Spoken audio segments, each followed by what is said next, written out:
Hi everybody, welcome to my channel. Well, hey, I just want to thank everyone for getting me to 3,000 subscribers. I probably would have been able to do this sooner had a few years back I had not taken a freelance position doing photojournalism in my area, because prior to that I was getting videos up at a more constant rate than I do now, but sometimes I get really busy with the photojournalism and I can't get to making videos. But I want to make sure everybody knows that I really appreciate it. Also appreciate all the comments that I got on the video I did about being confronted or challenged for doing photography. You know, when you're in a public space. I made that video. I had no idea it was going to take off the way it did. It really did take off. It's kind of amazing when I look at that, because it was a monetized video. It's kind of amazing when something like that takes off, how much more money it makes than just my average video. But that's really not the point of my making these videos. I do this because I like it, and I like sharing information, getting kind of my viewpoints across. And regarding some of those comments, so some comments did not make it through YouTube moderation. So I had my moderation set to strict, and I just make sure people understand, if you're going to, be disagreeable or, make comments that are borderline offensive, YouTube's going to catch it. And then it's up to me to decide, okay, that's okay or that's not. And I will tell you one of the things that I will not really allow to get past moderation if it gets caught, and that is any kind of post denigrating any group of people. And really, if it's based on race, if it's based on gender, if it's based on gender identity, if it's based on sexual preference, if it's based on ethnicity, or if it's based on profession, I'm not going to let a comment come through that broad brushes people as all being, some bad thing. So that's why if you made a comment that denigrated all police officers, I'm not going to let that through. There are certainly really bad cops. There's no question about it. I've had to deal with them in my life. When I was younger, I had a few run-ins, and sometimes the police were not exactly professional. But the majority of police officers, and believe me, as a photojournalist, I interact with a lot of the police officers in my area, both City of Chicago and the suburban departments in this area. And for the most part, these are people trying to do a job, and they actually are trying to serve and protect. And every once in a while you run into an exception. And right now, and I'm not going to comment a whole lot about this, I will put a link to this story down in the description. But right now my town is dealing with an officer who was out of line and did something when he was off duty and not even in the jurisdiction, and he is in trouble for that. And it goes to that whole story goes to what I said about, I think, a follow-up video that I did about being confronted. And being confronted is, you're always on camera. You're always on camera. Something this officer maybe should have thought about, because what happened was several people saw what he was doing and videoed him, and it was totally inappropriate. And so now it's a problem. Be that as it may, I don't like going, well, all cops are bad, because all cops are not bad. There's some really bad ones, and they probably shouldn't be police officers, but that's a whole different story. So yeah, I just appreciate all those comments. But when you are commenting, I remember reading a story, I think it was about, might have been Abraham Lincoln, I'm not sure. But this person said that when they were writing, this is of course way before electronic stuff, and they were writing a letter,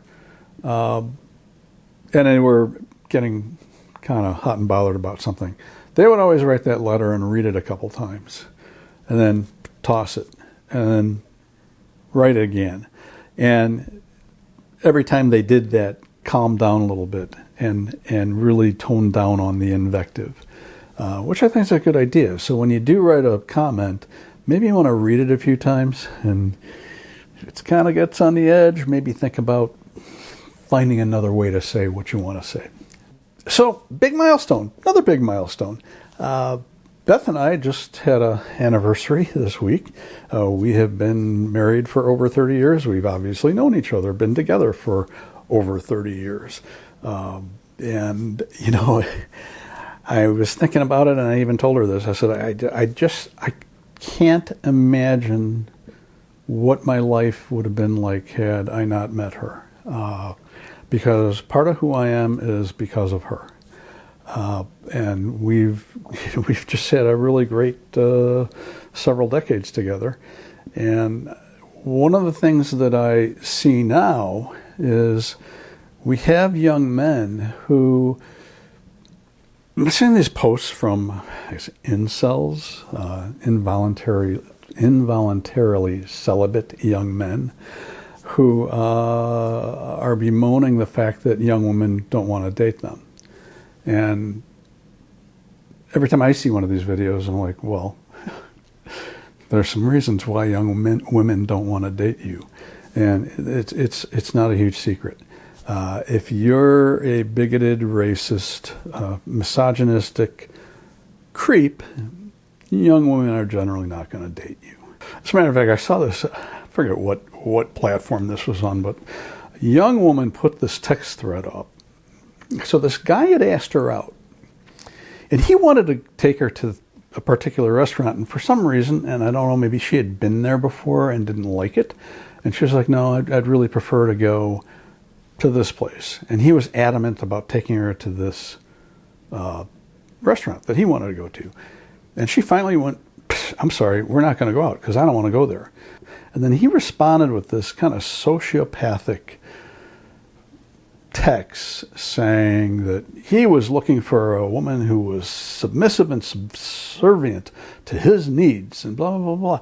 And I'm sorry, guys, most young women aren't going to go for that. It's 2026, not 1626. I mean, it's a completely different world.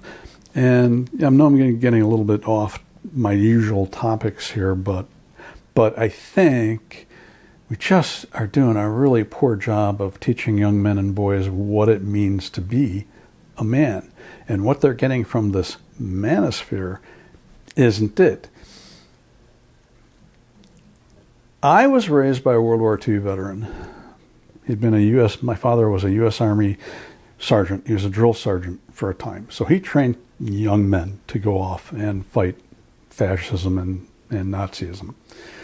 And most of my friends, their fathers were World War II vets or Korean War vets.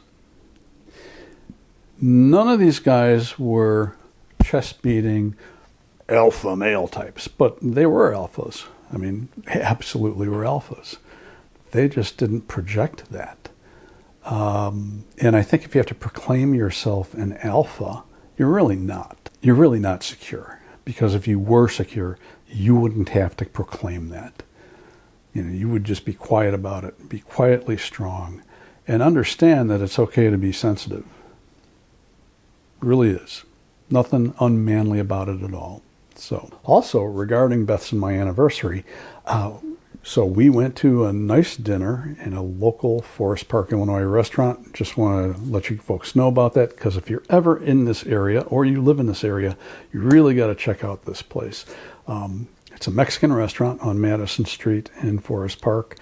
It's called the New Rebozo Restaurant. And Chef Paco, who I think I mentioned in a previous video, I was out doing street photography and Paco was out in front of his restaurant sweeping the sidewalk. It's a cool thing to do, right? And it's just amazing Mexican food. And the cool thing is when you go in there and you sit down, Paco comes out.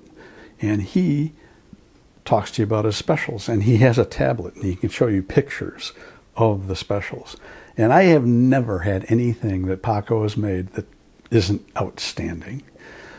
So what I'm going to do also is I'm going to put a link down in the description to New Rebozo, so you can check out the menu. And seriously, Paco's a great guy, and businesses are having trouble now. Restaurants are having trouble now because it's getting pretty expensive. Not a lot of disposable income. So if you are limiting your dining out these days, totally understandable.